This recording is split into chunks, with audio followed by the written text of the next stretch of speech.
Hey, hey, don't hurt me. Welcome in, welcome in, welcome in. I'm gonna have to start going live more because social media keeps sending me some naughty letters, and I actually wrote out an itinerary saying that I'm gonna go live more. So uh, make sure you're subbing, make sure you're following. I'm live on all platforms as we speak: TikTok, Facebook, Instagram. I got like 3 Facebook accounts. YouTube, Twitch, which I got a following there. I don't know. Maybe they're gonna be the next new Kai Sanat, but he I think he goes live 24 hours a day. It's crazy, but yeah. And Twitter, which Twitter made me upgrade and get a platinum program, which cost me $200 to. So if you hear from Twitter, just know I paid for you to be here.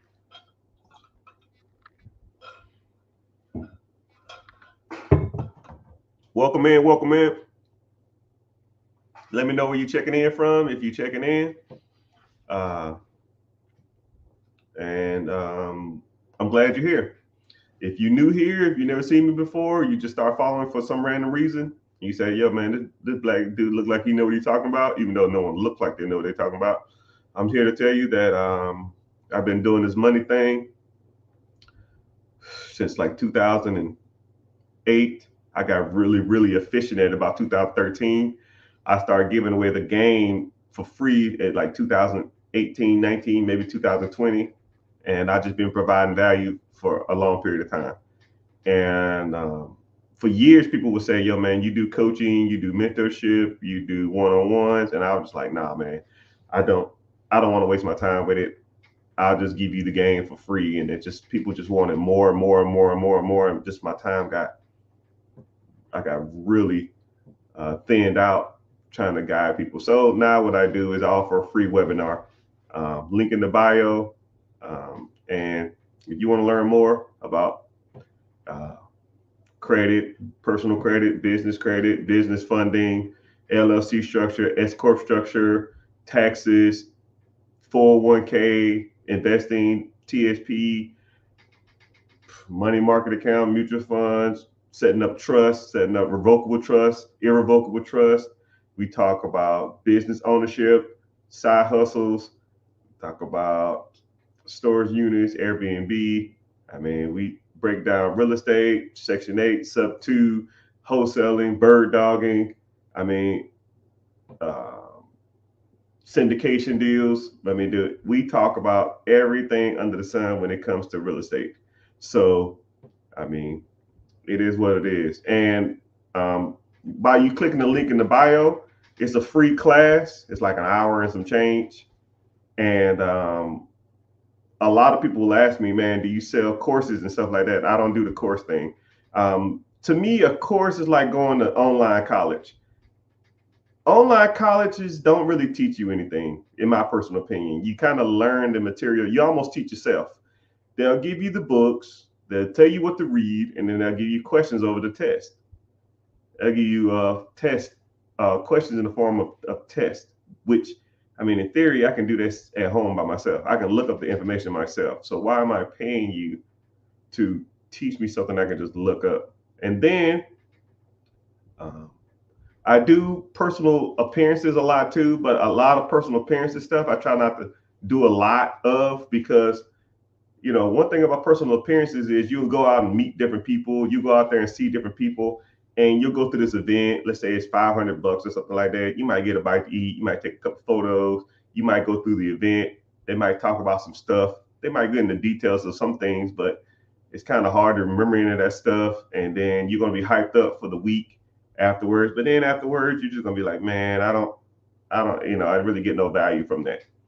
But to me, true value on anybody's time that has information or it from coming from a place that you want to be is either like a coaching or a guide or a mentor. So that's where you need to kind of be focusing on. So whenever you're looking at stuff, you need to be looking for mentors. A mentor will walk you through the processes. They can kind of look at what you're doing. evaluate what you're doing right and wrong, and kind of guide you to what you need to do. Now, I'm not going to say I'm the best one on the planet or the best one in the United States, but I will tell you that I can dissect a lot of people's um, financial journey because I look at money differently. I've been good with money since damn near like 11 years old, 10 years old. I've been told my whole, you know how like, I don't know what you've been told your whole life, but I've been told I'm good with money since I was like 10 years old. Right? I used to like save up money. Like I remember I was in the I was like in like the cafeteria at like 5th grade or 6th grade. And I would sit there and stare at the ice cream. And then the cafeteria lady would be like, "What are you doing?" I said, man, that ice cream looks good. I really want one. And she says, "What, you don't have any money?" I said, "Oh yeah, I got the money. I just don't want to spend it on ice cream." And she was like, said most kids don't have that kind of restraint. Most kids would just buy the damn ice cream. I said, "Well, I'm not most kids. I ain't gonna say I was most kids. I was like, well, I'm trying to save up for something bigger, and I just want, I'm trying to save up for something else. I don't want to spend it on ice cream and junk." And just those type of mentality. Ever since I was a kid, it's just the way you should view things. You should try to view things from a money perspective. But I'm glad you're here, and I'm glad you're listening, and glad you tuned in. So let's go ahead and get to some preguntas, questions. Kind of get through some of this stuff. So somebody asked, what do you value more, time or money? Right? So I guess put in the chat, what do you value more? Your time or your money? And a lot of people who will say time, I want you to sit back and I want you to think about how much time do you give to somebody else every day, whether it's a job, whether it's to a spouse or a boyfriend, whether it's to your kids, whether it's to your job commute. When I was in the military, my commute was 45 minutes there and back. So I want you to think about how much time I wasted driving. An hour and a half a day, every day, no fail, right? You just put on a good song or a good podcast or a good book, and you just get to riding, and you almost become numb to your day. And you start sitting back and thinking, damn, I'm wasting an hour and a half every day. On top of the 9 hours you're at the job, on top of, if they have some overtime or something comes up or there's an exercise. The military, we do a lot of exercises, so we got to work 12-hour shifts or some shit. So let's say you do an hour and a half back and forth, you do a 12-hour shift. I mean, dude, that's damn near 14 hours a day. That's not including all the regular stuff you're supposed to do, shit, shower, shave, eat, relax, wind down, watch a TV show. You can't do none of that stuff. Right? And then if you say you value money more, there are some things that money can't buy you, and that's time. Right? Or it can buy you if you made more money or you worked for yourself, then you don't have to work so many hours. And now you're getting your time back. But what are you really doing with that time too? Right? You should be putting that time to work instead of just sitting around and playing on your phone the whole time, But that's a good question. Just something to think about. Individuals talked about. I have a individual that I'm coaching / mentoring.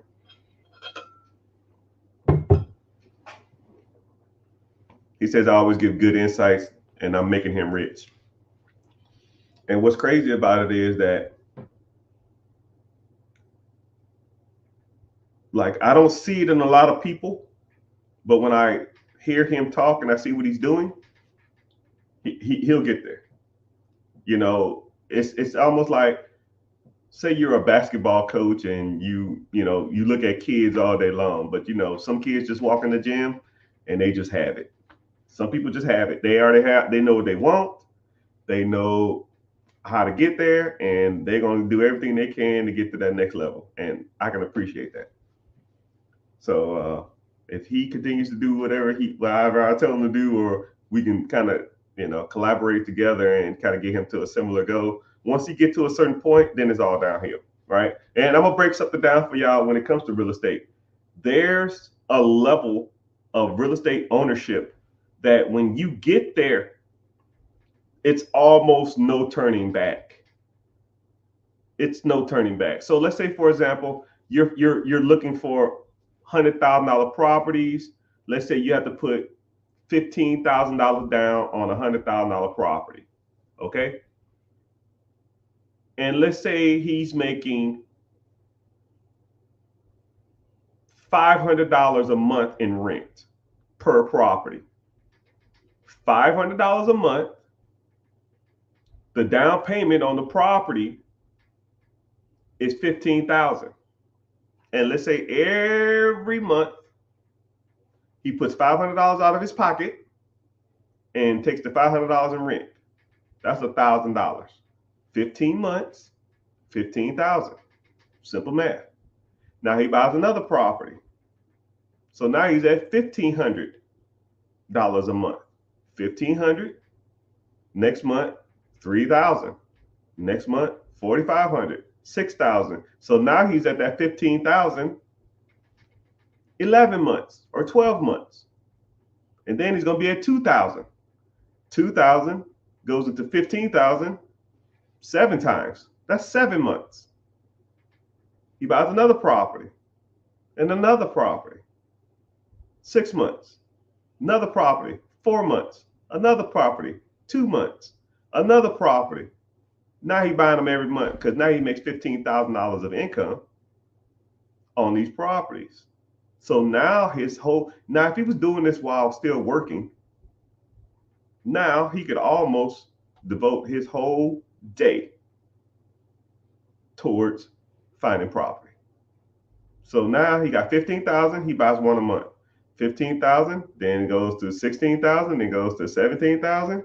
And then before you know it, it takes $15,000 to buy another property, but now he's making $7,000 over his rental property. So if his bills are $6,000 a month, he can buy another property every month and cover his expenses. So now that individual can spend the rest of his day looking at properties, and he's like, yo, I'm got one goal, to buy one property every month.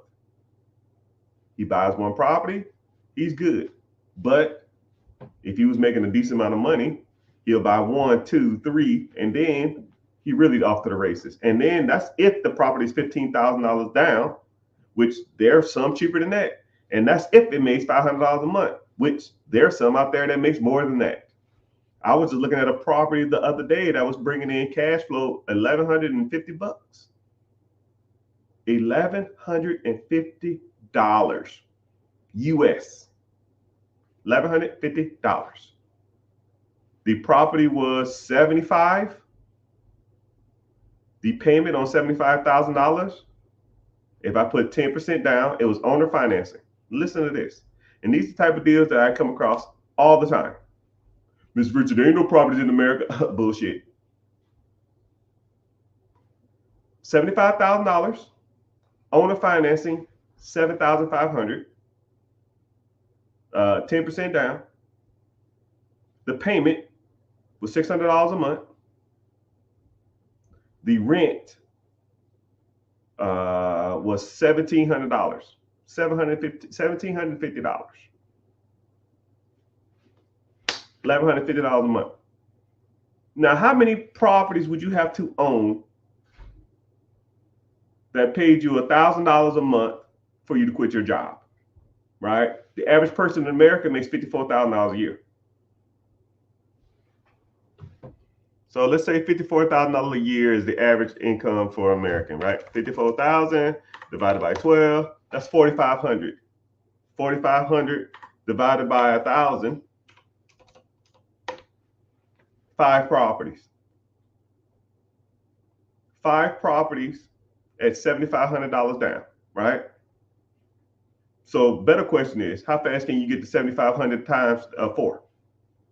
Some of y'all probably got, so 7,500 times 4, that's $30,000.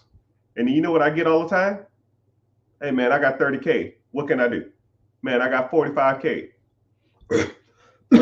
What can I do? The answer right there, man. There's your answer. Man, I got 15K. That's 2 properties. I got 15K, 2 properties that pay you cash flow. Cash flow is your income versus your expenses. The difference is what you make. You put $15,000 on 2 properties, okay? They pay you $1,000 a piece. That's $2,000. 2 times 12, that's $24,000. $24,000 minus $15,000 your down payment. You made $9,000 that year.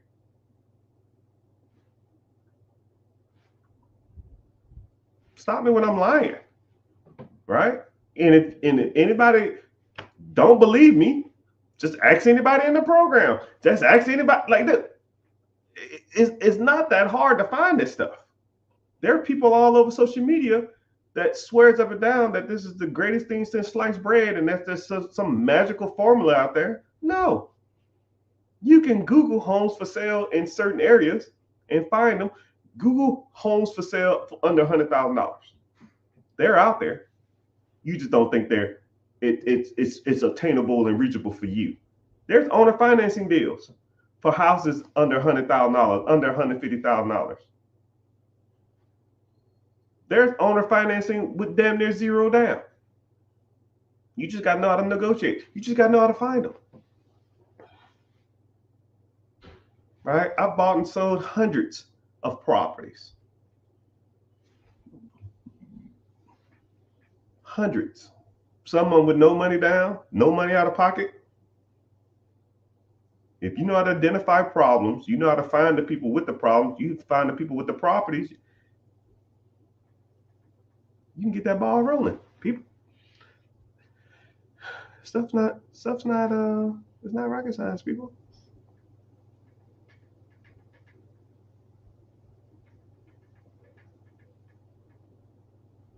Hey everybody for coming in.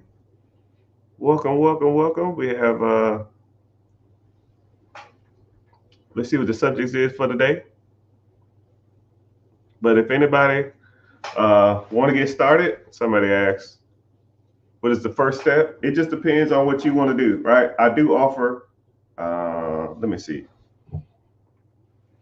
I offer a free webinar, link in the bio.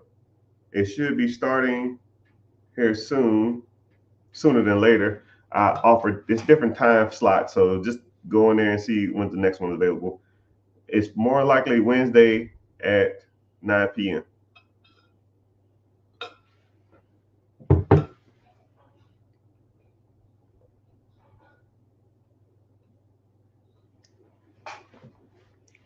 A lot of people talk about, so you have to get your credit repair. You know, it's kind of funny that you say that because when I first started off kind of helping people, right? What I used to do is I used to come on and I would talk for hours and I would give away just knowledge, games, know-how, and just talk to people, right? We all started off with 0 followers, right? Right. I probably got a couple million. I don't know. I don't care. Don't even care about that metric. But I'll give away game, and then people will say stuff like, well, I ain't got no capital. Man, my credit sucks. I ain't got an LLC. I don't have business structure. I don't even have a bank account. Right? I don't even know how to check my credit. I mean, and just all things that would hinder them from the process, or at least they feel like they would hinder them. And then when people say stuff like that, you know what I hear is I hear that I want to change my family lineage or my family trajectory, but I don't know how. I have this thing in my way. I have this thing called credit.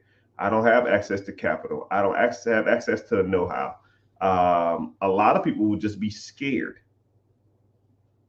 too, or they feel like, oh man, that stuff doesn't work for me. And I'm saying, who are like, what does that mean? Right? Anybody can do this stuff. You just gotta want to do it and not be afraid that it's gonna just fail or collapse. And then, it's kind of funny.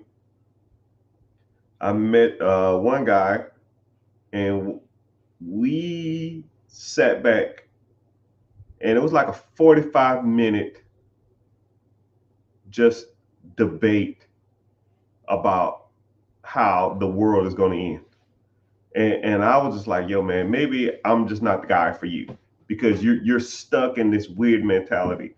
Every time I say, yo, man, we need to probably do this, do this, do this, do this, or focus on these areas, he'll say, well, what about North Korea? What about the election? What about Trump? What about Kamala? What about Biden? What about uh, Russia? What about Cuba? What about the food crisis? What about inflation? What about, and I'm just like, yo, man, you got a lot of negativity in your heart, man. You can't live in fear. You cannot. You want to be an entrepreneur, you got to be like, take the bull by the horns, and you got to get on it.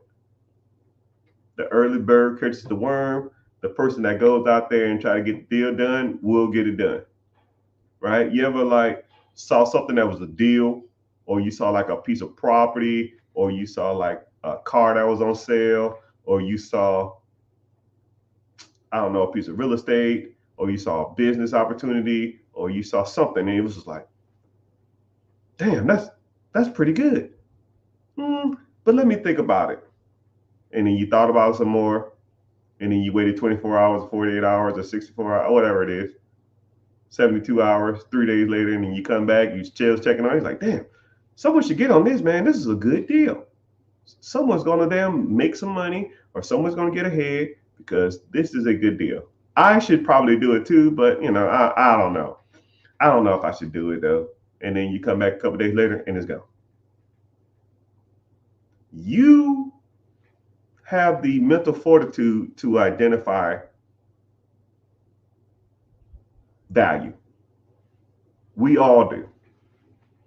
You know what value is when it's good and it's bad. You know what value is when it's shit, and you know when it is when it's sugar. You know what value is when it comes to food. You know what the value is when it comes to cars. You know what value when it comes to houses. You know what value comes to time. You know what value when it comes to resources. But yet, you hesitate when value comes to money.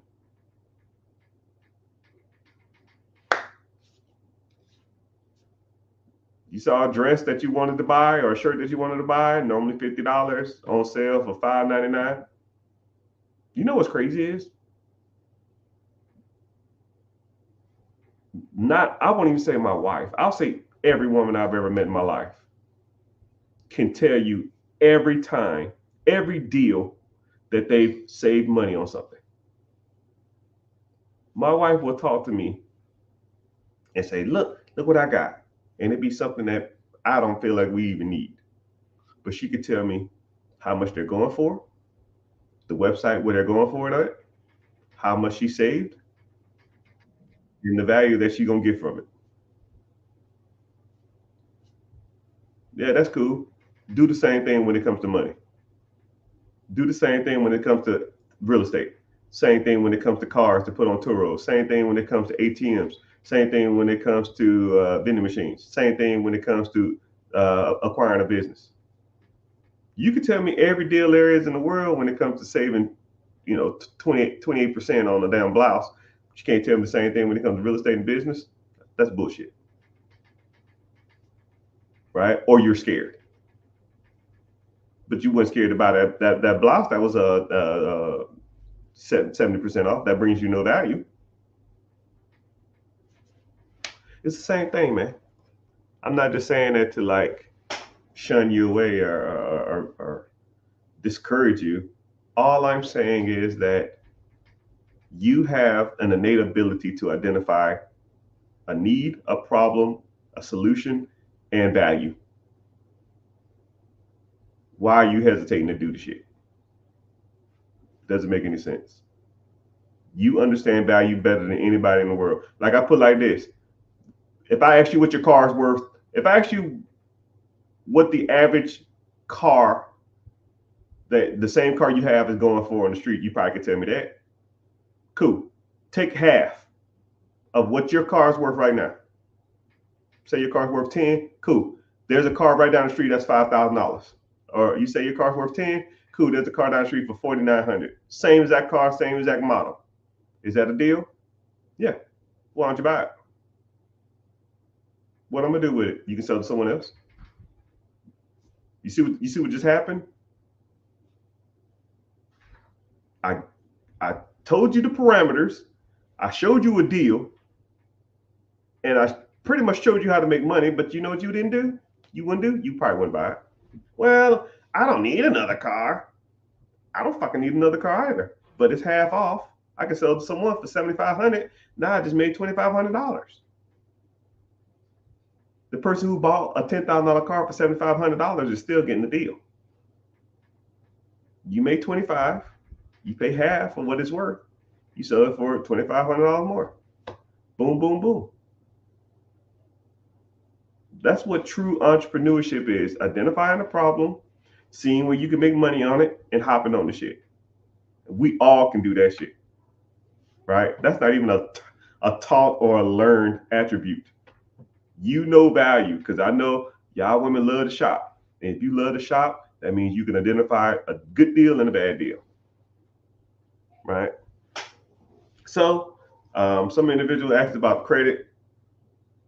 So if you want to get your credit repaired, or you're looking at getting credit repaired, or you want to know the ins and outs of credit repair and things, like I said before, I have a link in the bio. Get into the class, and I'll talk to you about everything about credit.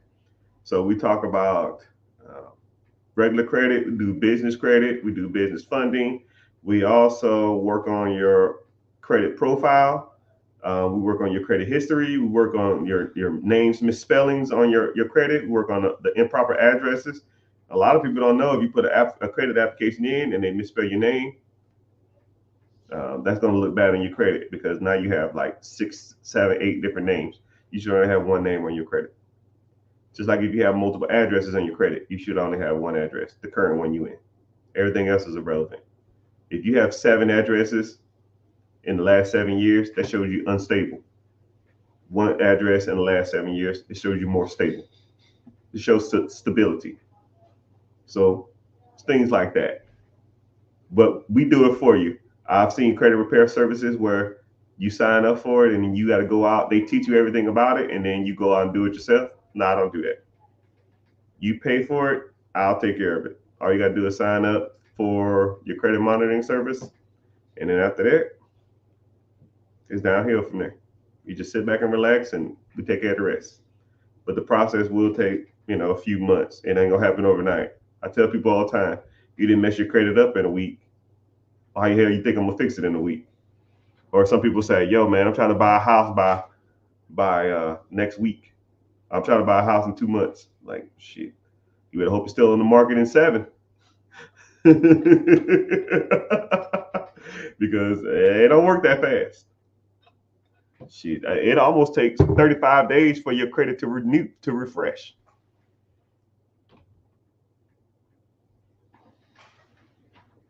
Individual said, I just finished my MBA. Congratulations, young sir. I saw a house for sale that was $250. It needed a roof, paint, fence. I made 75 VA. I make 65 VA loans. Should I do it? Should always hop on deals, man. If you can see the value in it, I would look at the houses in the neighborhood and see what they're selling for, and I would calculate how much money I need to put in it. Just do. I'll give you a quick, simple scenario. If you bought the house and you say it's 250 and you renovate it, roof, paint, landscaping, kitchen, whatever, right? Whatever the renovation costs plus the purchase price of the home should be about 70 to 75% of what all the other homes are selling for in the neighborhoods. If it's not 75%, it's not worth my time. So if I put, I'll even make the numbers easy just to make it a little easier. So let's say I bought it for 250 and I put 50 into it. It's going to be 300,000. The houses should be selling for, what is 75%?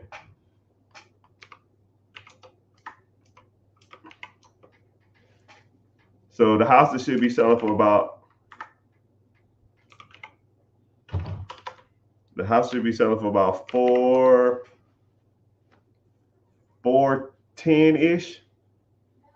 If I'm buying it for 250 and putting 50 in it, yeah, I should be having about $100,000 worth of equity in it. If it's not, it's just not worth my time. But what's cool is you got a VA loan. He said I had a VA loan. So VA loan means you got to put nothing down. You use a VA loan for a property, they're going to want to do an inspection on that property. It's got to have the four major components. You need a good roof, which you don't have, electrical, plumbing, HVAC. You need all four of those things to have a good, and it has to be living condition. It has to be a livable house, right? My first VA loan, it needed a lot of work, but it was a livable home.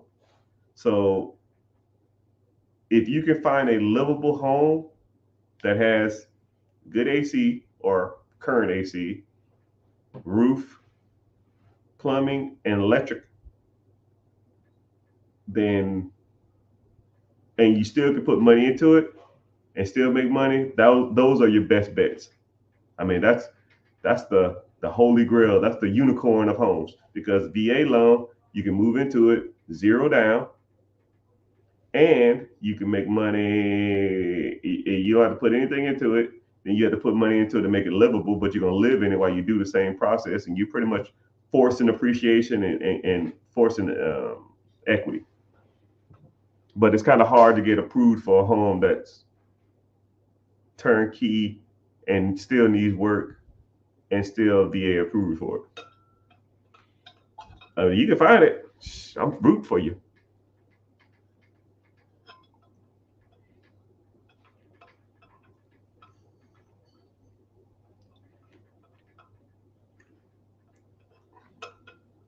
Hey, sir. We call another man no Poppy. Hey, Poppy.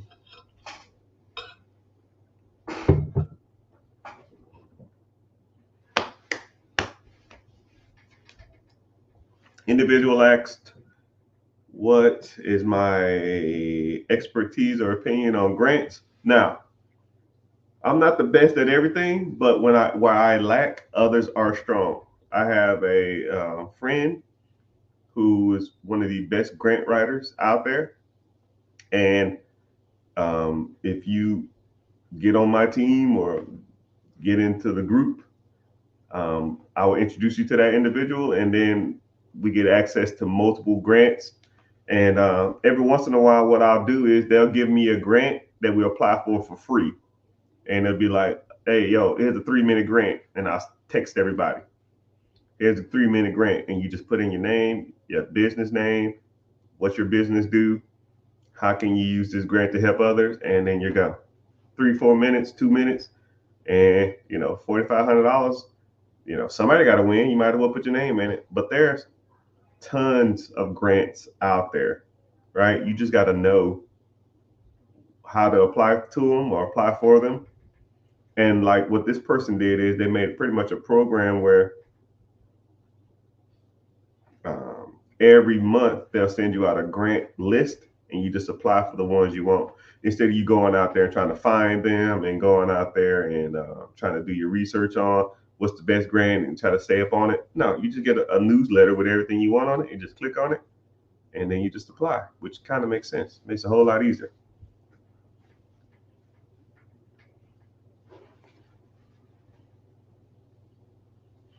How can we join the group? Kind of new. What's happening? So, if you're interested in joining the group, I have a free webinar coming up. Oh my goodness, my back. The link's in the bio. Sign up. I don't sell your information. I don't need to. Name, number, email. All right. Come to the group. You like it, you find value, we can move forward. If not, you have a good day. Like, it's pretty straightforward. You know, I meet a lot of people that'll like take your information, they sell it to like mailers list, or they'll bombard you with like random text messages. And dude, I'm not like that. I don't give a dang about none of y'all information, right? I don't need to sell it to like no newsletter in China. I don't have to do that, right? If you want to learn more about making more money and getting business structure, fixing your credit, business lines of credit, business funding, you want to learn about that stuff, let's move forward. If not, I'll show you what I have to offer. If you're interested, we'll go from there. If not, it's fine, right? No sweat off my back. But I'll tell you what, there's a lot of people out here who aren't genuine. There's a lot of people out here that try to sell you snake oil. There's a lot of people try to sell you like get rich quick shit. I'll be straight up with you. This shit is not easy, right? I'm gonna tell you how this stuff it works, the best way that it can apply to you, the ways you should be doing it. And sometimes people listen to that and they're like, "Damn, man, I don't know about this, man. I thought I was gonna just come in here, pay a little fee, and then you go ahead and do everything for me." No, it doesn't work like that. Life doesn't work like that. There's not a thing where you just pay into and everything's done for you. You know, even if you pay for a haircut, you got to show up. You can't be at home to my man. I need you to cut my hair. Okay, when you gonna be in? I gotta come there. Yes, you have to be here for me to cut your hair. You want me to come to you and cut your hair in your bed? I mean, yeah, you might can, but it costs because you paying for people's time. Hell, a haircut you paying for people's time, right? And at least you got to sit there. It's the same thing, man. But I can talk to people for more than like 5 minutes, and I already know what kind of person they are. If they're the type of person that's really gonna be in here getting it in, or they're just like kicking tires. Because some people out there they really want to do it. Some people come in here and they buy a business 6 months. Some people just sit on their hands. Some people start buying real estate 6 weeks. Hey man, I got my first investment property. 6 weeks later, got my second one. 6 weeks later, I just bought 3. 4 weeks later, I just got another 3 of them. And then some people are like, man, I don't know, man. I saw this good deal, and I don't know if it's gonna work out. It's kind of wishy-washy, and I'll look at the numbers. I say, yo, this is it. You gonna run it? Man, I'm gonna really think about it. Just like the evaluation earlier. You meet people all the time. Like, majority of people in this world can identify value or a good deal in anything. Same thing when it comes like when shopping. It's the same thing, right? Like your car, same thing. Take your house. Let's say if you have a house. Every house on your neighborhood is selling for $400,000, but your neighbor's house came up for sale. Let's say your neighbor came to you and was like, yo, man, I'm thinking about moving. Well, what happened? Yo, man, I got convicted of grand larceny. I'm going to jail for 20 years. Shit, that sucks. Yeah, man, I own this house outright. I need to sell it in a week. Let's do that. Your neighbor came to you, $500,000 neighborhood. Yo, man, I need to sell my house this week. Okay, cool. What you want for it? Someone give me $250, they can have it. Well, everything in the neighborhood is selling for $500,000. Yeah, man, I got a weekly bounce. $250 cash. I'll sell it. Now, what would you do? Let's run that scenario. Your neighbor came to you and offered to sell you his house for half of what it's worth. because he's going to jail or some shit. He need the cash, and he going to jail in a week and a half, 2 weeks. How you doing, sir? What'd you do? Some people say buy it. Some people, how? What do you mean? I'll buy it. Some people say I'll buy it, but where do I get 250?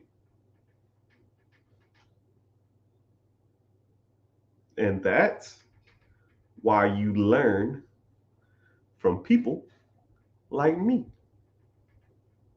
I'm gonna put you on some game now, right? You know, there's companies out there that loan investors money on hard assets. They are called hard money lenders. So if you're bored, stop what you're doing for a sec. I'll give you a minute. I'll give you 30 seconds. Get out the app, go to Google, hard money lender near me. And then you come back to the chat and see and tell me how many you find. Boom, boom, boom, ba-dum, boom, ba-dum. I'll give you 30 seconds. Boom, boom, boom, boom, boom, boom, boom. Boom, boom, boom, boom, boom, boom, boom. Boom, boom, boom, boom, boom. Boom, boom, boom, boom, boom, boom, boom, boom, boom, boom. So, since y'all went and did that, and you say, well, fuck, I didn't even know this shit even existed. Yeah, of course you don't. Because you hanging around people talking about cell phones and shit all day instead of people out here trying to make some real fucking money, right? You know. Now, you go take that, you call that individual and say, hey, I got a property. Well, how much is it worth? Someone said, I found 3. Found 3 near me. Wow. Someone said 25 plus in my city. Someone else said 8. Someone else said 14. Wow. 3, 25, 16, 8. Hard money lenders. I'm going to break down what a hard money lender is. They call them hard money lenders. There's a misconception and then there's the truth. The misconception is that they give you hard terms on the money that they lend you. But the answer is they loan money on hard assets. A house is a hard asset. Now, they'll give you the money for the property, but they want 10% interest on that property. Okay? So let's do some simple math. 250, 10%, that's 25,000. Wow. Now you all in 275. Now let's say the property needs 50,000 worth of work. Wow. Hard money loan lenders will lend you money to renovate properties, construction loans. So now they're going to give you the 50 because their money is in the asset. Because if you default, they're going to have a $500,000 property. So they don't give a fuck. And they're going to make interest off of all of this. So you borrow $50,000, 10% juice. That's $5,000. You borrow $250, 10%. That's $25,000. So now you got $275 on the house. Now you got $55 on the renovation. So $500,000 minus $55,000 to renovate it minus $275. Now you're at $170 difference. Now you take away 10% from closing fees. That's $17,000. No, sorry, that's another $50,000. That is $120,000. You gotta pay some capital gains tax, but I'll worry about taxes later. You made $120,000 by knowing how a system worked. Now, this is where it gets good. How much money did you take out of pocket?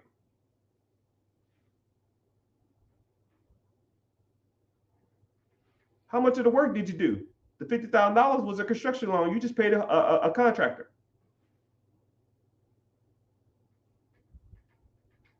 All you did, you saw a problem and you helped somebody solve it. Your neighbor got paid his cash. The hard money lender got their interest. You got the property, and the real estate agent sold the property, and you made $120,000 in the process. Now, this is where it gets good, people. What's stopping y'all from doing that now?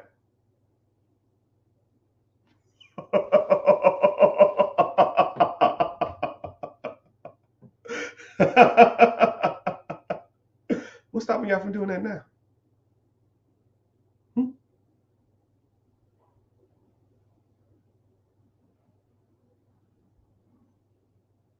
Someone said with the construction loan, don't you have to pay up front? You can do draws. You can do draws. They'll give you the money up front for the first draw. Typically, you do like 4 draws. So let's say the first 25, let's say if it's, I'm gonna make it easier just to make this conversation easier. So let's say if it's a $60,000 construction loan, they'll give you the first draw for free. So first 1,000, the first 15,000, they'll give you the draw for free. And then when you want the second draw or the next 15,000, the hard money lender will come to the property and look where your progress at, see where their money's going. They say, okay, cool. You look like you're making progress. Here's the next 15,000. Now you got $30,000 in. You say, hey man, I need my next $15,000 draw. They're gonna look at the contractor. They're probably gonna meet him. They're gonna look at the budget, and then they'll say, okay, cool. Here's your next 15,000. And then whenever they say, okay, cool, I'm in the home stretch, they give you draws. They don't give you the whole thing up front. It's called a draw system. But that's a good question. Based on draws. Now, back to what I was saying. What's stopping y'all from doing that now? Man, my neighbor ain't selling no property. Not literal neighbors, figurative neighbors. How many distressed properties are within a square 30 miles of where you are? I know the answer. I'm just seeing, give me a percentage. Give me a percentage. A distressed property is one that's abandoned, tax liens, probably going to go to foreclosure, probably to go, that's distress, that need a lot of work to it. What percentage of homes fall into this realm?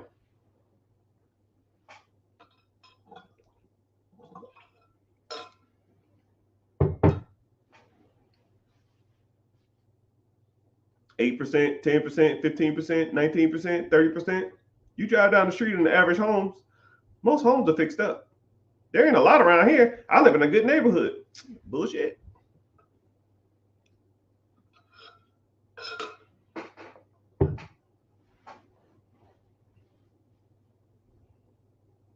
The answer is about 11%. 1 out of every 10 homes in America are distressed. You driving down the street through your neighborhood, count to 10. Somebody in that neighborhood or somebody across the street or somebody in the next subdivision, every 10 is in a bind. Okay? So when people say, yo man, there ain't no deals out here, you full of stool. You are full of crap, because I see them all day long. I get emails all day long. I get texts all day long. I got bird dog buddies all day long, wholesalers all day long, investors all day long. People that want to do partnerships all day long. People want to do syndication deals all day long. I probably get no shit 50 deals a day. I see 50 real estate deals in my local area. I could only imagine if I started reaching out. That's my local area, 50 deals. And people say, yo, man, there ain't no deals out there. You don't know what you're doing, man. You have to be taught how to invest in real estate. You're not going to wing it. You're not going to try to figure it out. You're going to lose. It's like you're trying to teach yourself how to play basketball and then try to go into like a 5-on-5 tournament against college or professionals. You're going to lose bad. Oh man, I watched some And1 mixtapes. I can go ahead and do this. No, you're going to lose. Oh man, I watched a couple of highlights of LeBron James. I think I can hang with them. No. High schoolers are better than college. College people are better than high schoolers, and pros are better than college for a reason. I am a serious, full-time entrepreneur. When I talk to you and I talk about different steps, different lessons, you are not on my level. You're not going to figure this shit out on your own. Right? And if you do, it's going to take years. That's why I started offering coaching, because now I can shorten the process, because I got tired of people saying, yo, man, what about this? What about this? What about syndication? What about Airbnb? What about short-term rentals? What about long-term rentals? What about corporate leasings, which no one even talks about? What about assisted living facilities? No one's talking about this stuff. Corporate leases make you damn near 150% more than just a long-term regular lease. It has the benefits of Airbnb with none of the damn downfalls. You don't have to clean it up because the corporate lease takes care of it. Syndication, pooling people's money together and buying property. Section 8, getting government's money. Lease option, sub 2, bird dog, wholesale. You got to learn these terms, and you got to learn how to make them work effectively. Hell, I just gave you one, a hard money lender. You know the bad part about it? I say, yo, y'all stop what y'all doing, go Google hard money lender. You know how many people went in there? At least 10 people. And you know why you did it? Because you never even heard of this stuff. When you driving down the street and you see this freaking office building, and it says something like building financial group or money solutions or Sunshine Financial Group, you're like, what the hell is that? I never even heard of that. What are they doing there? That's what they do. They loan people money on real estate properties so the person doesn't have to come out of pocket to buy these properties. And if you default, they just take the property and then they fix it up and then they sell it for a profit. Or you can give them the interest. That's what they do. A lot of y'all probably even heard of that shit. That's why you have to learn. Now, could you go ahead and figure that shit out yourself? Yeah, it's going to take you some time. All right. And what's the difference between a good hard money lender and a shitty hard money lender? All right. You want to learn that too? Let's go. I can teach you that. Right. Or you can sit around and call hard money lenders all day and try to figure some of that shit out. And then you're just wasting your time. Time is more important than the money, man. I promise you that.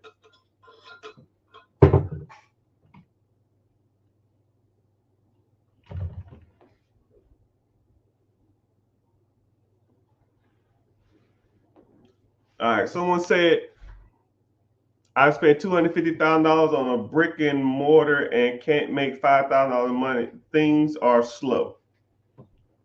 Well, mister, I don't know what you bought, but you should have came to me. But I don't know if things are slow. I think things will pick up a little bit after this, after we find out what's going on and with interest rates and in the White House. But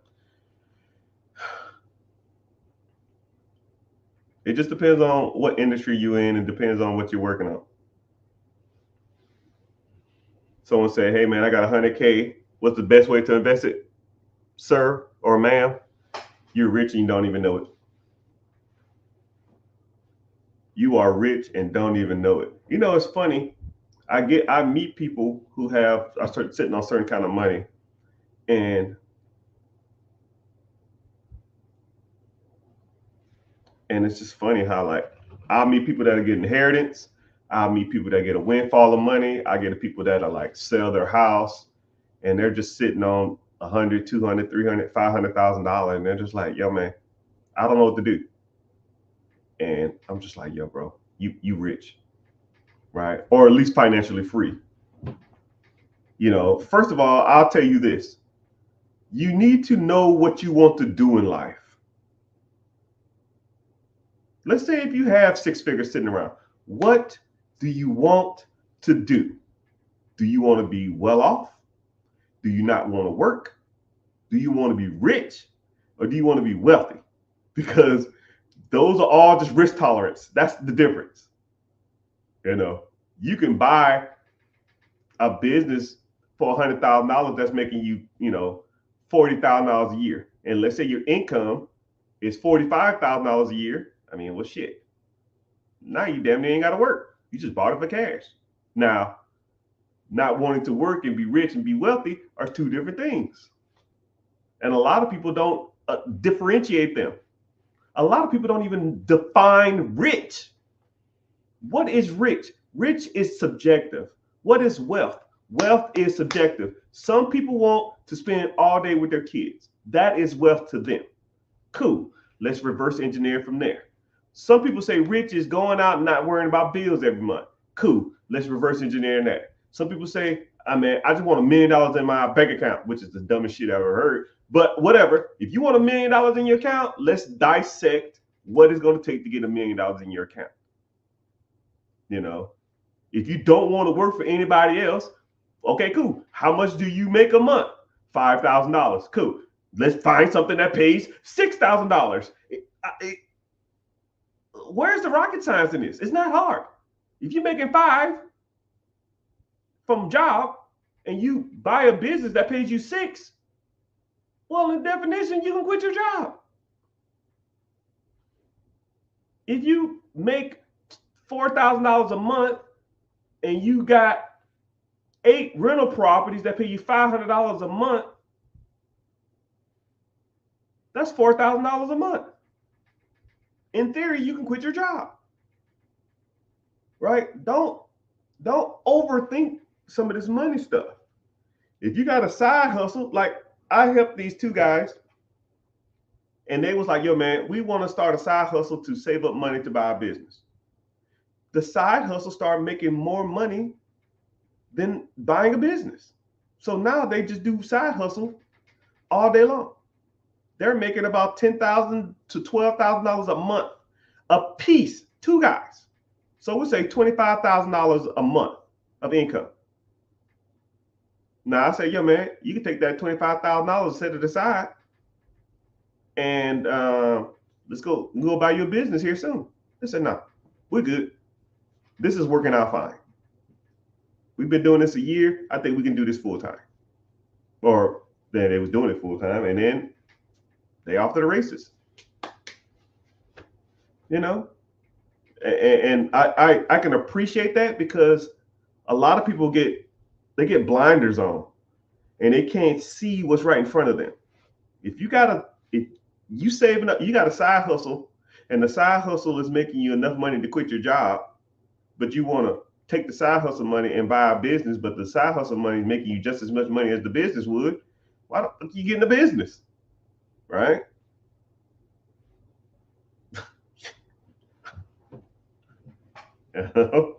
It's like you creating your own problems, and a lot of people don't look at it like that.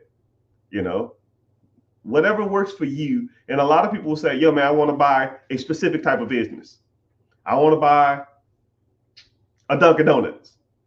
Okay, well, there's no Dunkin' Donuts for sale around you. Oh, see, that's bullshit. Why? Why is it bullshit? I mean, here's 500 different businesses for sale.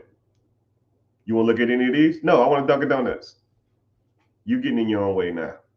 And a lot of people do that. A lot of people can't see beyond their own foolishness or their own stubbornness or their own blinders. I was talking to an individual last week, something similar. I want to start XYZ. I want to do, I want to start this business from scratch and build it up to this. And I said, why? Because my family handed me down this industry, and I want to take this and I want to build it and I want to grow it, and I want the world to know who I am.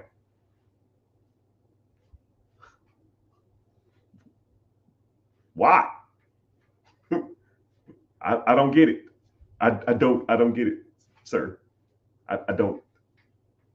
Why reinvent the wheel when you can just buy the wheel? Why build a car when I can just buy a car? Why build a house when I can just buy a house? You know? Why? I mean, any of that shit, right? Why spend hours and years in the treadmill when you can just go get the body you want in a weekend? I mean, it's kind of the same thing, not a little differently, but I mean, you're getting the gist. Why reinvent the process, right? There's, for the most part, not too many creative ways to make money in the last 30, 40, 50 years, right? You might get some people talking about, man, I can day trade, I can do crypto, I can do, not out. That's just trash. I do the same shit that old white people been doing for years. And I'm trying not to make this about race, but I mean, if I asked a 80-year-old, an 80-year-old rich white man, an 80-year-old Asian man, an 80-year-old Middle Eastern man who was all rich, how they get their money? I bet it won't be for no fucking cryptocurrency or no some other bullshit that's people out here floating. I can already tell you what. Just throw it out there. If you had to guess, what would you say? Right? Use your head for more than a hat rack. If I had to guess, where statistically where the majority of the wealth in America is at. If the majority of the wealth in America is in white America, Asian America, Middle Eastern America, if that's where the majority of wealth is, why the fuck am I listening to Cardi B about fucking stock advice? Kevin Hart, Jay-Z, Beyonce. You a damn fool. Cardi B can't tell me nothing about money. Jay-Z can't tell me about money. None of it. Right? Hey man, I like your music. You know what? I saw you on YouTube, my boy. I'm gonna give you this play. You know what? Respectfully, sir, I'm gonna have to decline. Why? Because you made the majority of your money from selling albums. I can't rap worth a shit. Mr. Hart, I'm gonna have to respectfully decline. You made the majority of your money selling jokes. Cardi B, you made the majority of your money rapping, and I can't rhyme, pencil, and stencil. I don't have no fucking clue. But what I can do is listen to these older people in these other races and see how they do it. Well, how they do it? How would you guess? Stocks, bonds, mutual funds, ETFs.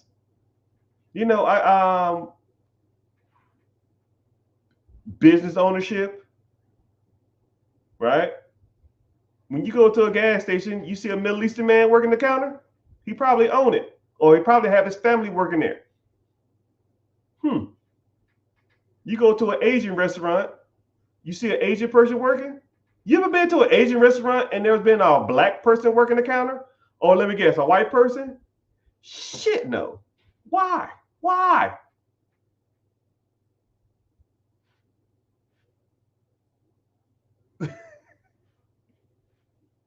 Why?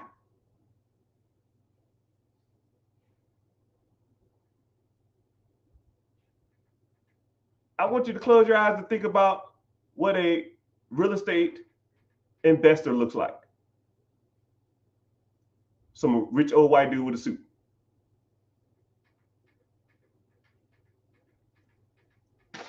You know, the shitty part about it is you're looking at one. It's crazy. I'm not old. I'm not white either. But this is what a real estate entrepreneur look like. When you think of a business owner, probably think of the Middle Eastern, probably think of Asian, probably think of old white dude. No, this is what it looks like. I am him, and I'm the guy. When you think about a individual who invests in long-term ETFs, mutual funds, stock bonds, you picture some old guy in a suit looking at the stock tickers. No, I am him. This is what I do. So I'm statistically putting my money where old, rich other people putting their money at, because it ain't in Hellcats, and it ain't in fucking Soul Glow, and it ain't in any other fucking ghetto ass bullshit. That ain't the play, right? That ain't the fucking play. And I wouldn't mind listening to more black people when it comes to this stuff, but there's not a lot of people out here who giving it some real game. They all talk about the same dumb shit, right? You put your money in this, and 2 months later, as soon as you give me a timeline on any type of returns, you've gonna lost me. I don't want to hear none of that shit. You give me 5K, right? And in 2 months, I'm a double. Shut the fuck up. That shit is trash. Trash. Trash. Trash.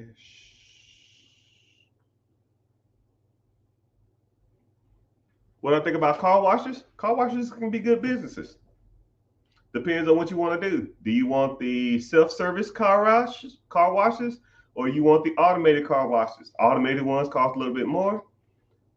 I think that this is my personal opinion when it comes to the car wash industry. Car washes,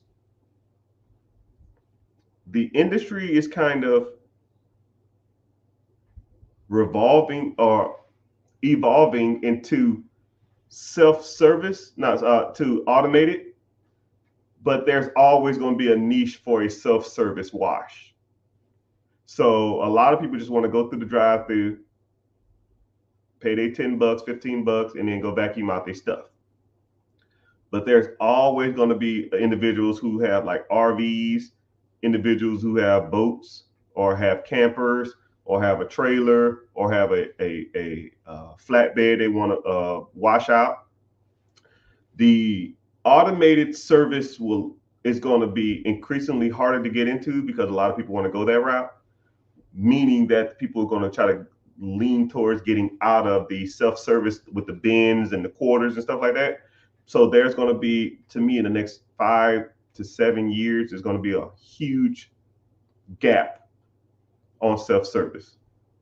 And I think that you probably need to start looking at those before you start looking at the, automated ones. That's just my personal opinion, though, right? But there's money in both of them, right?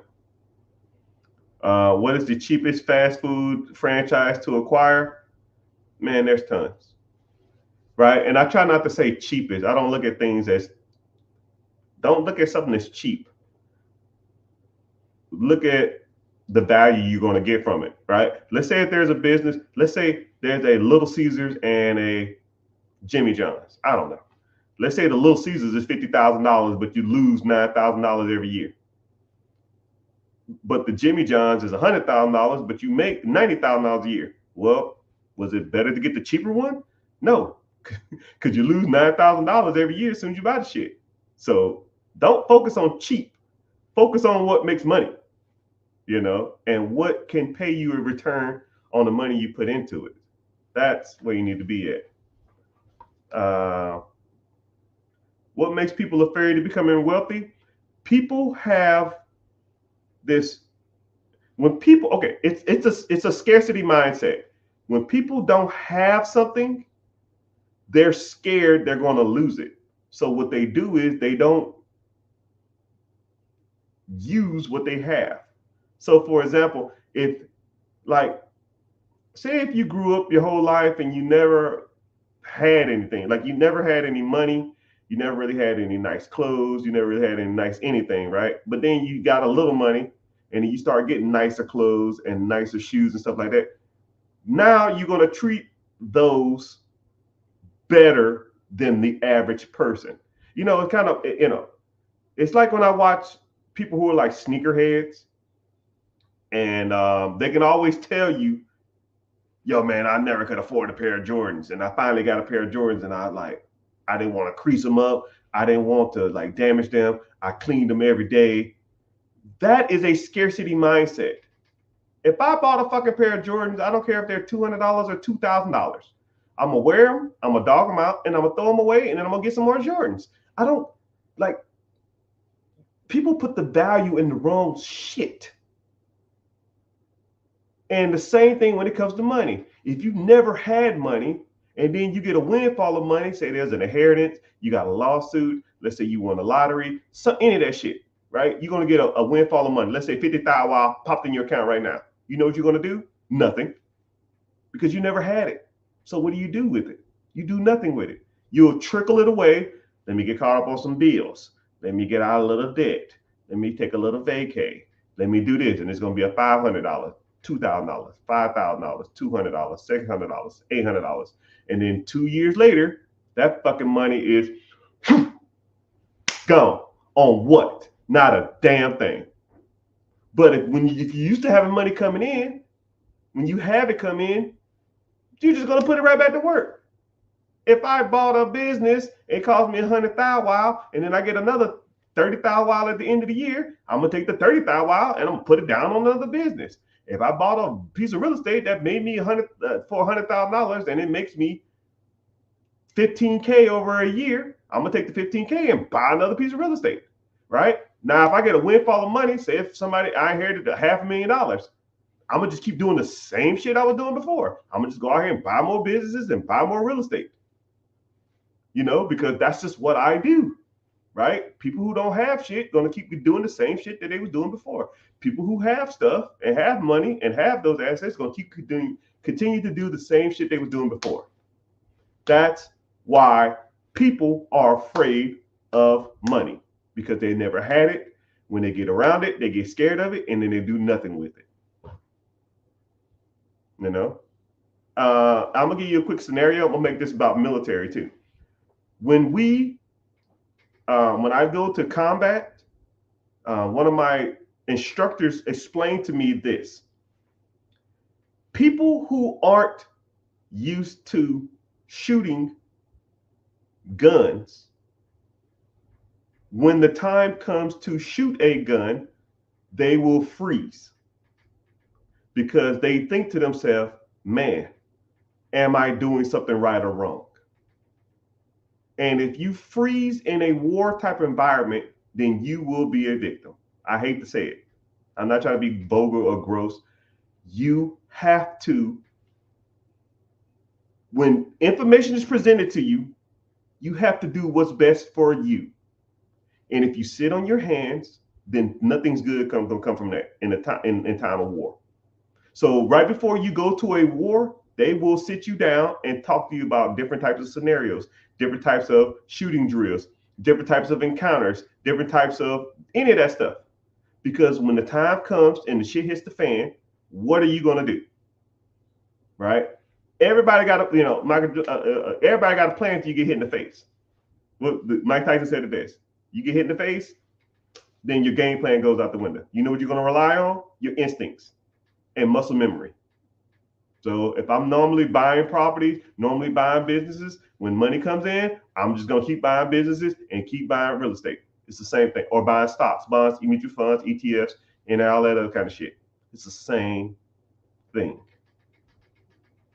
Same thing. Don't overthink it.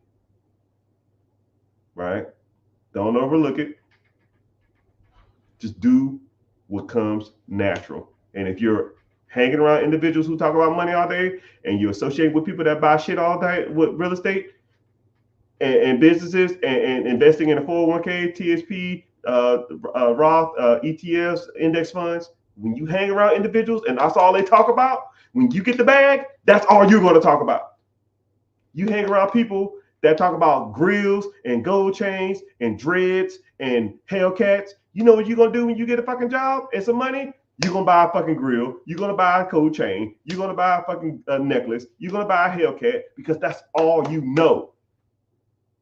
That's all you're exposed to. And sometimes I don't think it's about being afraid. I just think that's just people's environment. That's what they're exposed to. I don't make people in their environment, but I tell people now, you are a product of your closest friends. And if them clowns ain't doing shit, then you're not gonna do shit either. If they spend all their money on clothes and shoes, then you're gonna spend all your money on clothes and shoes. If they out here buying businesses, then you go out and buy businesses too. If they're in the real estate, then you'll be in real estate too, right? Look at your closest friends. What are they doing with themselves? And if in 5 years, do you want to be exactly like them? If the answer is no, you gotta quit fucking around, man. Today's your day. You want to learn more? Click the link in the bio. I got a plug, right? I got a plug, right?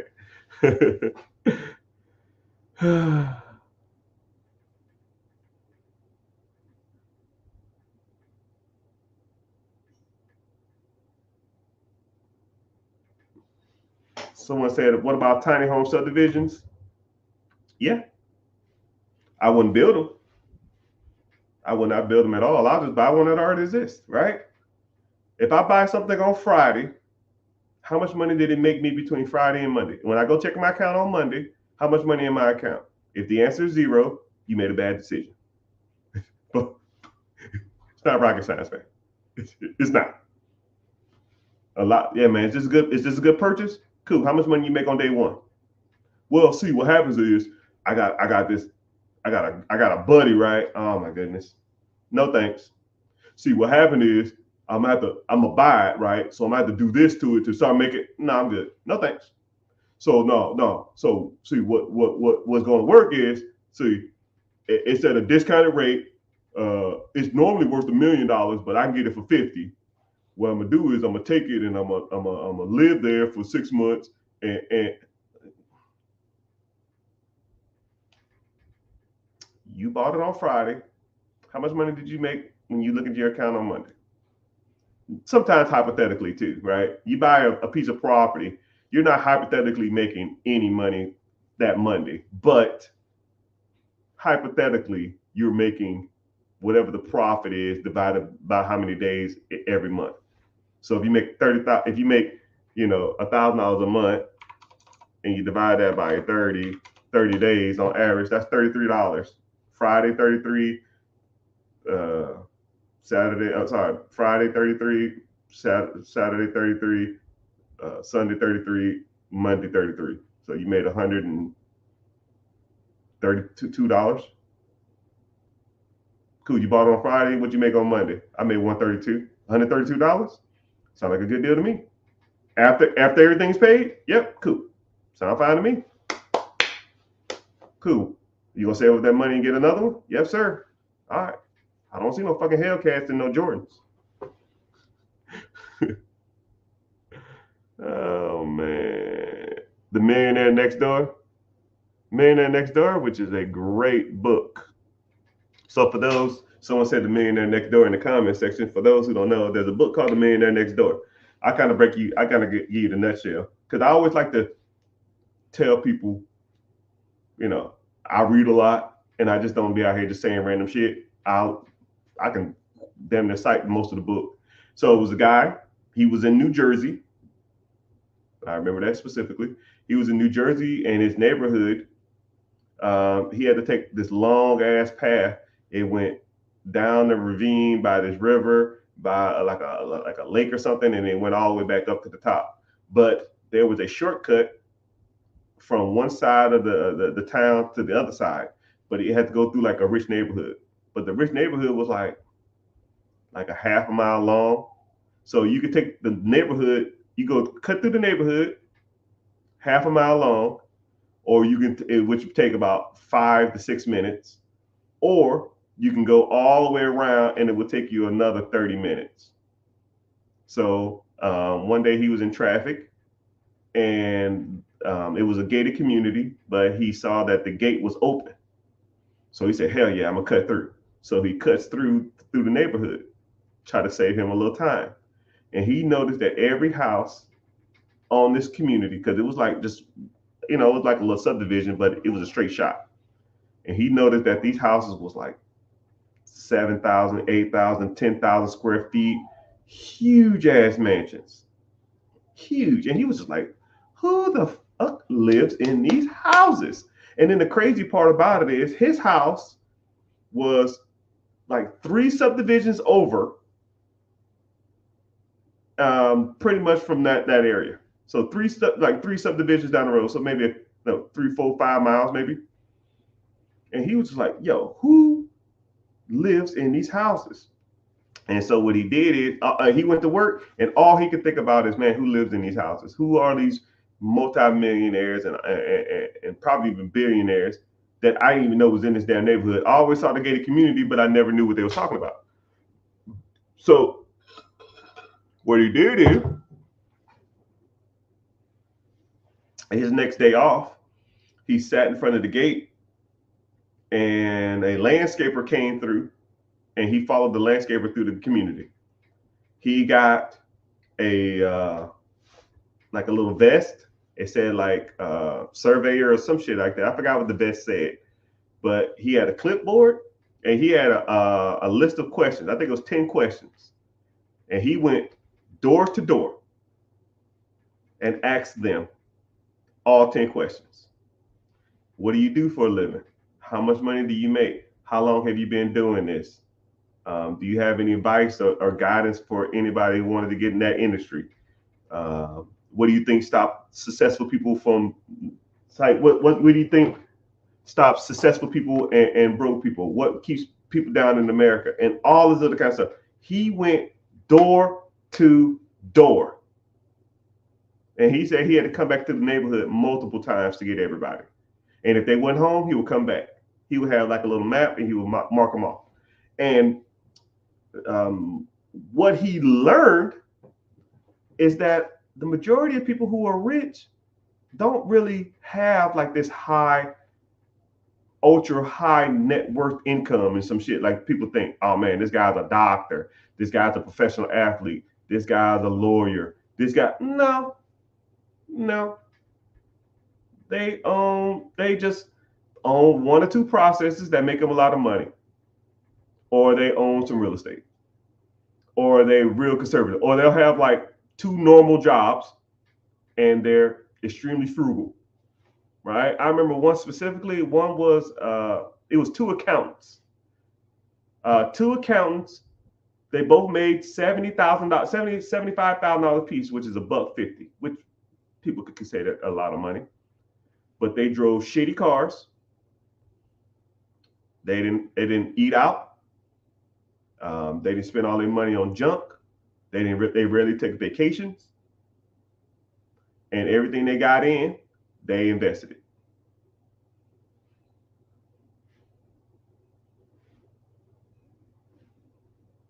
Which I don't know how many people on here. I'm counting damn near 100. All y'all can do that. Everybody here can do that. Cut the fat. You can do it, but you need your car. You need Netflix. You need Disney Plus. You need DoorDash. I gotta eat out. I feel like I'm working for nothing if I don't eat out. All right. You keep doing the same shit you're doing every day, and you're gonna be living the same life you do every day. Right? I don't make the rules. It's in a book. A guy interviewed multiple people, and that's what they said not to do. Right? You can continue to listen to yourself, or you can listen to multimillionaires. Listen to people like me. Multi-millionaire. How much do I spend on subscription entertainment a month? $4. I have one subscription service. And only reason I have that because I go to sleep to it. It's like Netflix? Nope. Paramount? Nope. Hulu? Nope. Disney Plus? Nope. Cable? No. None of that shit. And then the bad part about it is, if y'all want to be honest with me, how much money do you spend between, I'll give you the internet. You need the Wi-Fi in the house. I'll give you that one. How much are you spending on cable, DirecTV, football packages,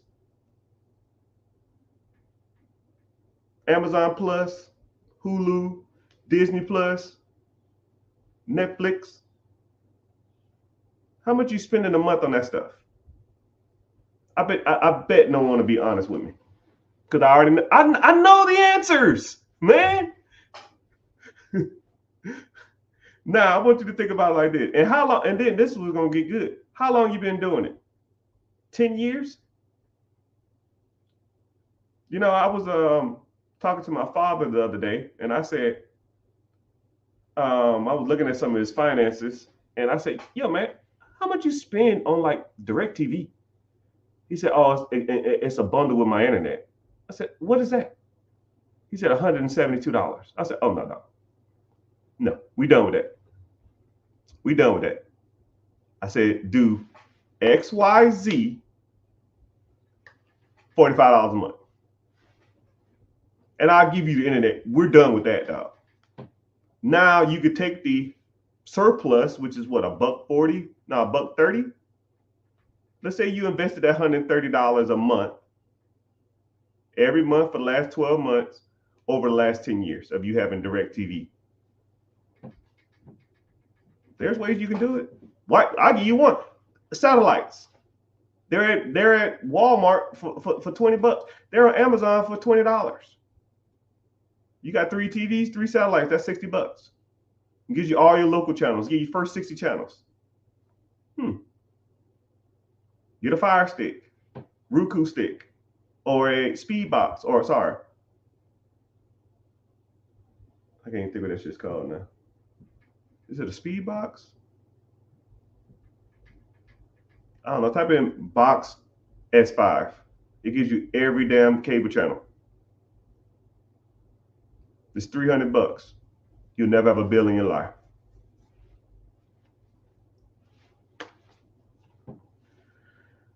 And then you take the surplus and you invest it. Don't go out and say, "Oh, well, I got an extra $150 now, so I go out and go to the club." That's stupid. That is dumb. A burn box? No. I can't think what it's called now. Surplus box? Or it's not a burn box. It's called a,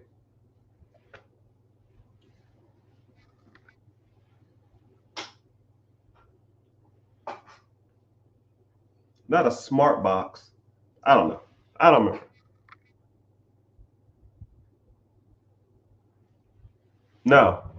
Better. Someone said Kodak is old school. I'm on some new stuff, man. I don't like Kodi that much. Invest with me. Come with me. You talking to me? Hell yeah, I'm talking to you. I know who I'm talking to. Shit. I know my audience. If anything, I know my audience. I know who you are. I know your pains, your struggles. I see it all that. You know what? I'm gonna tell you one thing I can really appreciate about the military is when you're in the military, you have to interact with people constantly, and you're like stuck in like a trench, or you're stuck in like a exercise, or you're stuck in like a van, or you're stuck in like scenarios where you wouldn't necessarily interact with people, but you have to, right? Let's say if I got pulled to do like cop duty, and I'm stuck in a car with this guy for 12 hours. I mean, you're not just going to sit there and play on your phone for 12 hours, right? You get to talking to these people. "Hey, man, what do? You like doing this? How long you been doing it? Where you from? you're married, you're single. Then we start talking about you got a car, you got a house, and all this other kind of stuff. And I see, yo man, or I'll be stuck somewhere and sit somewhere, yo man, I gotta pay my damn electric bill. Well, how much your electric bill? $300. Shit. What other bills you got coming out this month? I got a cable bill. Well, how much your cable bill? $200. I'm like, what the fuck you pay $200 a month for cable? It's the same thing, right? It's you know, I see people all the time doing the same shit, right? People in the military, people work for the government, people who are self-employed, people are millionaires, people are broke as hell, people who are poor, broke, homeless, middle class, construction workers, supervisors. It's all the same. It's all the same. We all have similar struggles, but yet they're different. Right? We all have bills. I have bills. Warren Buffett has bills. Bill Gates has bills. Jeff Bezos has bills, right? How much do you think Jeff Bezos spends a month in cable? Right? He don't give a damn about it. That's just between you and him, right? But you can't afford to not give a damn about it. That's the difference.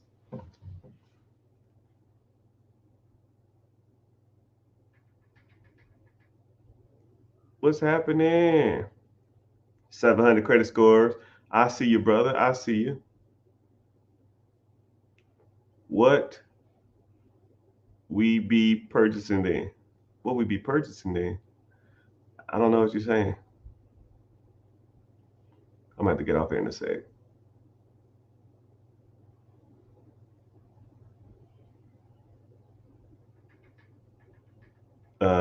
Probably hoarders.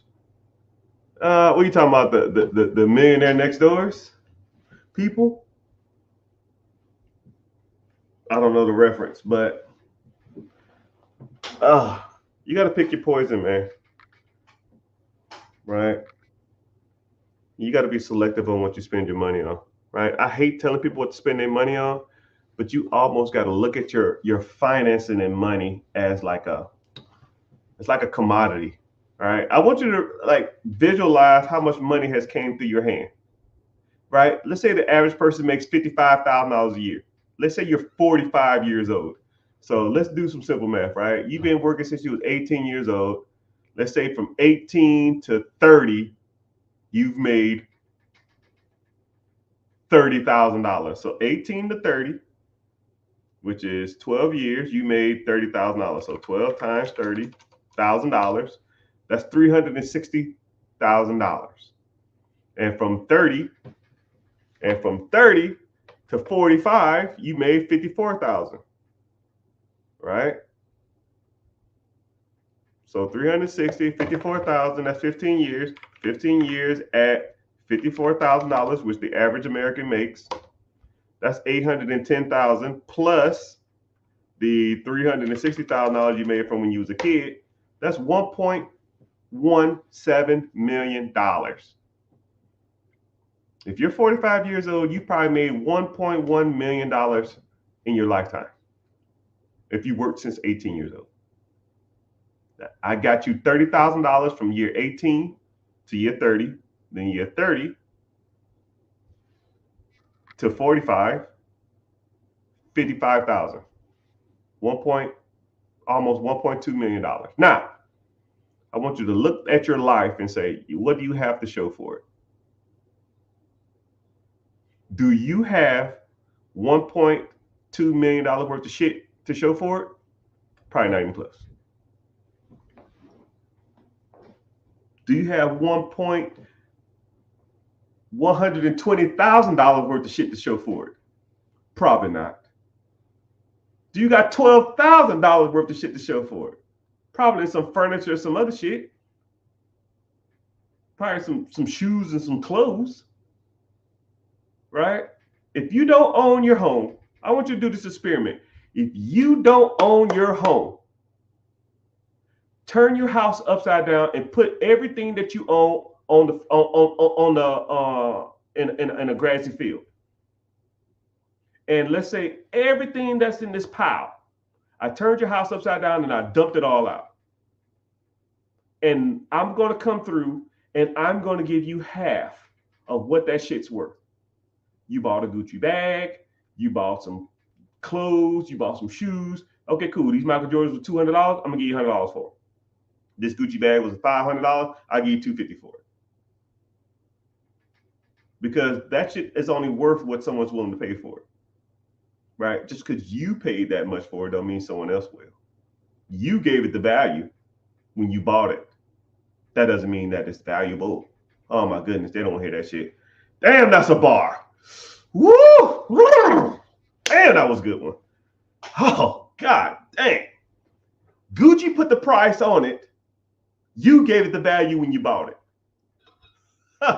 Now, if you didn't purchase the shit, then Gucci will lower their prices. And then they will keep lowering it until you pay for it. But if you never bought it, then you give it no value. When you spend $1,000 on Gucci, you give it the value. They don't. The price doesn't dictate shit. I can put $1 trillion on this fucking house. Now, if a clown want to come pay $1 trillion for it, then they gave it the value. I didn't. I just put a number on it. Oh my goodness. That's a bar. Woo, man, that's going to be a meme. Whenever y'all see that, say, yeah, I remember that. When y'all see it, because I record everything and I'm going to put it right back online.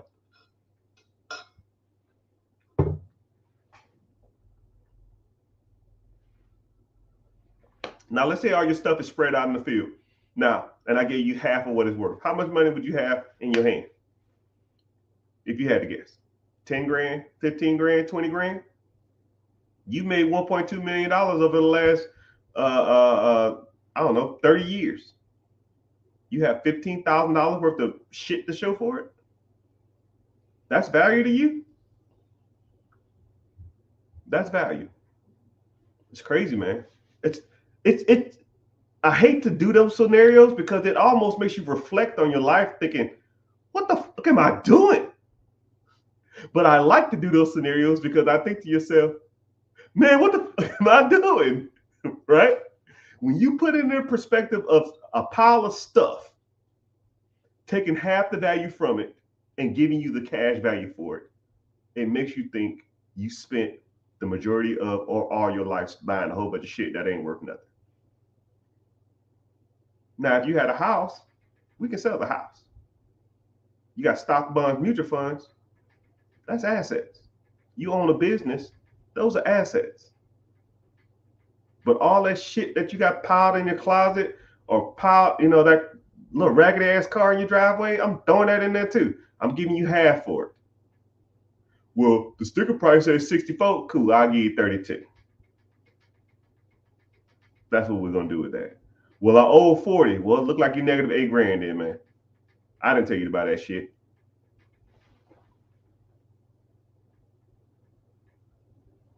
So individual asks, what do you think is more liquid for starting out, buying a business or buying real estate? I would weigh the pros and cons of both of them. Real estate has its perks. Businesses have their perks too. I would almost have to evaluate where you starting from and kind of go from there. Well, how much you got down? You ain't gonna buy too many businesses with $5,000 down. But if you get into a good 3.5% down, you can buy a $150,000 house if with an FHA loan. Mr. Richard, ain't no $150,000 house in there, me. Bullshit. Maybe besides California and some parts of New York. But there's houses. Some parts of Washington. But there's houses. You might got to commute.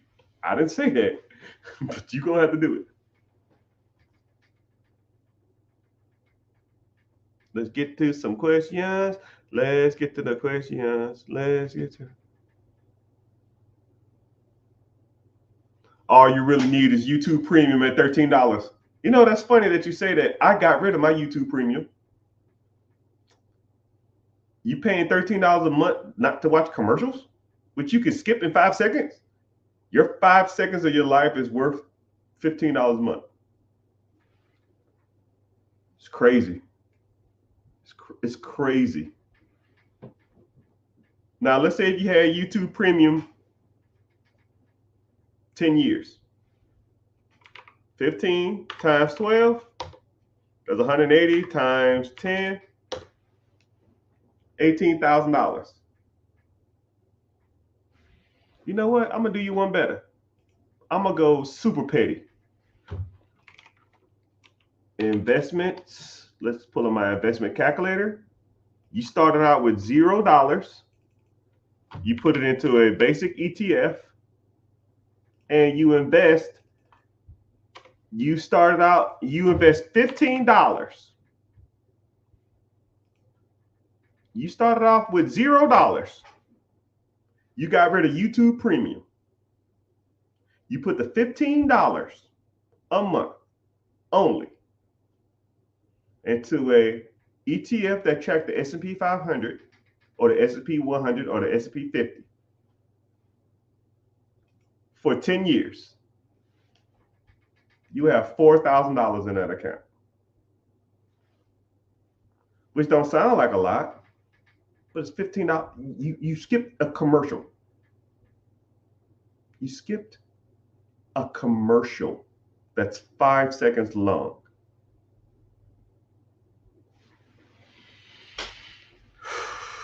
Hey, bud, I found a great business to buy.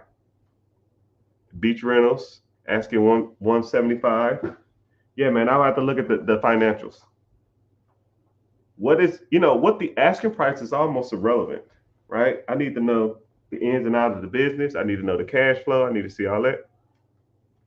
I need to see the works. Because that's what we look at, my friend.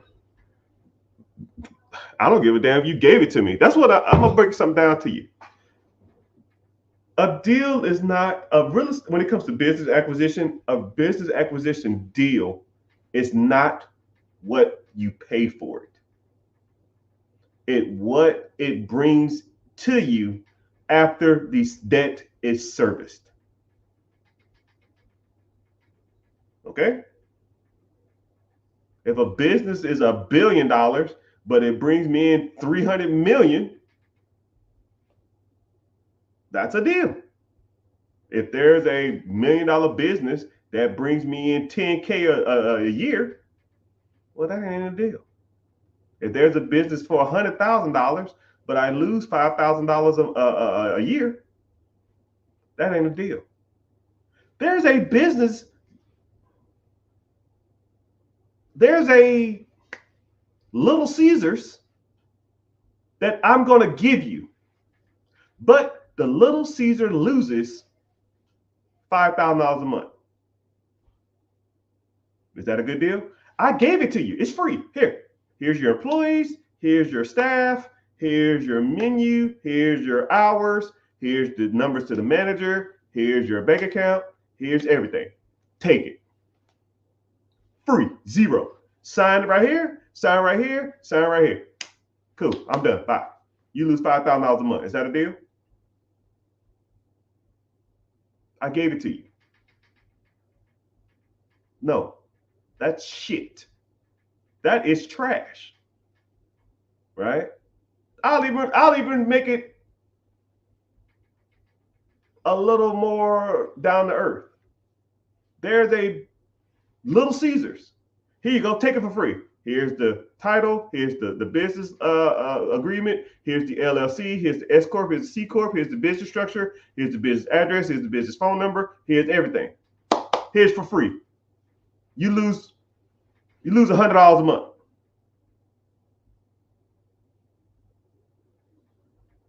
You still want it? Mr. Rich, I can turn it around. You're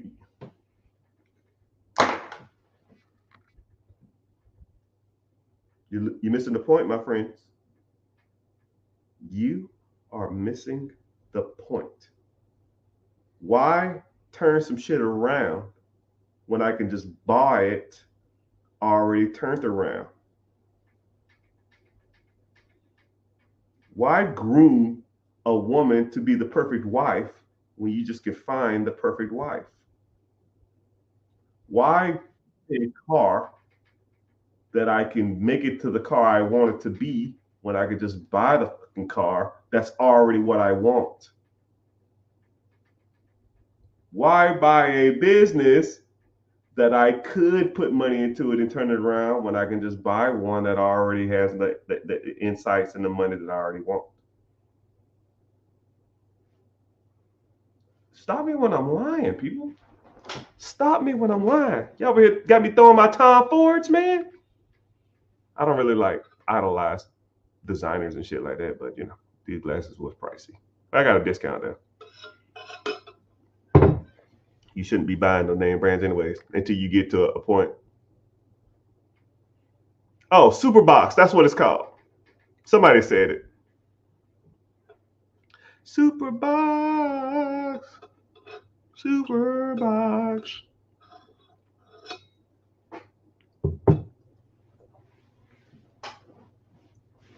Individual said, I just sent you a DM. I answer all DMs on Sundays and some parts of Mondays. The DM game is nasty, man. It's nasty. And then I wasn't feeling the best for like a week and a half. And once you have like 100 messages to 200 messages a day, and you miss a week's worth of messages, it gets nasty. It's so bad, it almost makes you don't want to do it. It's so hard to keep caught up with y'all individual stuff. That's why, and then I'm gonna say this too. That's why I offer the webinar. So if you ever want to really get a hold of me or meet me or kind of see what I have to offer, just click the link. Click on Be Your Own Boss. Sign up. I think it's name, address, and email. Name, number, email. And I don't sell your information. I don't bombard you with text messages or text blasts. You come to the class, you try to learn as much as possible. If you like what I have to offer and you want to move forward, you move forward. If not, you'll never see or hear from me again. As long as you come in here getting this free information, right? Yeah, about as simple as it gets. If I do get to your email, and a lot of times my DMs, I have to like be super vague because I just can't sit there and devote a lot of time to one individual with a random question. Like it's a lot. And I don't know if y'all ever had to like message or keep a conversation with hundreds, maybe thousands of people at any given time. It's a lot. And I'm not trying to justify me not messaging you. I'm just trying to say that I want you to see it from my perspective. And I want you to see it from a perspective of, man, this individual is trying to give you as much personal of his time as possible. And one thing I even thought about hiring out like a VA or somebody to message all these people back. I don't do that, right? You have a question, you message me, right? When you DM me, you're talking to me. If you want to get into a coaching or mentorship or a one-on-one, you don't get someone on my team. You don't get a stand-in. You don't get somebody who has similar experience. You get me. And if you do get into a mentorship or a coaching, we meet every Friday, and it's me. And I sit there and I try to answer as many questions as possible, and I try to get everybody pointed in the right direction, which is kind of getting crazy lately, but I don't mind, right? Sometimes my brain hurts after I do it and my throat hurts because I'm talking so much. But I mean, that's what you want. That's what you need, right? I've seen people that have mentorships or programs where you can't even ask the person the questions. I've seen mentorships where they just read from a slide for an hour and then they get off. I've seen mentorships where the person just sends you regurgitated material from somebody else. I've seen mentorships where people come in there and answer one or two questions and then they get off. Or I've even seen mentorships where the person that you thought you were going to get the program from is not even there. It's somebody else. And to get them, you have to pay an upcharge. And or I've seen programs where individuals in there teaching you, the person is in the class, but the person doesn't even fucking talk. Heaven forbid you ask them a question, and all they're gonna do is tap dance around the damn question. None of that shit here. You want to talk to me? You get me. You want to meet with me every week? You get me. You have a question over specific business? You get me. I'll break it down. You want to talk about real estate? I'll break it down. You want to talk about credit? I'll break it down. You want to talk about LLCs, EINs, business structure? I break it down. That's what I do. I comically enjoy it, right? Sometimes I get overwhelmed, but I comically love it. I will sit there and talk to you. And you know, I've even seen this one mentorship where you can ask a question, the person answers the question with a 30-second rebuttal, no clarification, no back and forth, and you're done. Yo, what do you think about the housing market? Yeah, the housing market is going to go through, you know, it's kind of going to be a little taboo until we get through the election. And once the election over, I think the housing market probably pick up a little bit. Well, what about next question? Click. Like, what the fuck, man? Like, like, I just want to have a good debate. I mean, you ask me a question, I want to answer the question to the best of my ability. And if I don't, I'll say, hey, I'm gonna look this up, or let's do this for now. I'm gonna go look some up, and I'm gonna come back to you. Right? That's how you motherfuckers. That's how people grow. Can't be cussing, right? Aunties and grandmas might be watching me and stuff like that. So those on social media, YouTube, TikTok, no, sorry, YouTube, Facebook, Twitch, Twitter, X, my Instagrams. I appreciate y'all being here, but they don't allow me to talk over 2 hours. So, I mean, I had to get off of there, but I appreciate you being here. So generally, whenever you watch a live on those social medias, it has to be 2 hours, or I have to like get off and then get back on. So I'm probably not going to get back on today, but make sure you're following if you're on those social media platforms. And if you find value in any of this type of stuff, make sure you follow. Make sure you just show your support. Watch the content. Leave a comment. Just say thanks for your time. I never knew this stuff was even out there. I like your mentality. And if you want to, you know, learn more, you know, like I said, come to the free class. We talk about all this kind of stuff. But I appreciate you being here, and thank you. Make sure you're following. Yes, sir.